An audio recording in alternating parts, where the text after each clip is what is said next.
Кыргыз тилин жактаган блогер кармалды. 6 майда кафе-ресторандардан, соода борборлорунан кыргыз тилинде тейлөөнү талап кылган блогер Айтилек Орозбеков кармалды.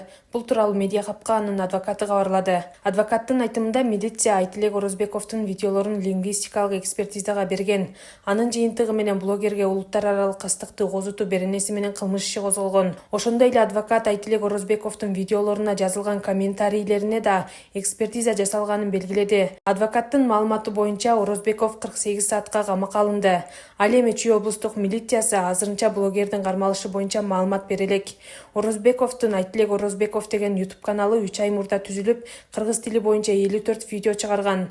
Акыркы чыгарган видеолору Куликов, Бешмонтаж каналарына, Дордой Плаза, Аларча, Бишкек парк сыяктуу соода борборлорунда тартылган. Айтилек Орозбеков өткөн жылы УКМК тарабынан кармалып, бийликти басып алууга чакырыктар беренеси боюнча айыпталган.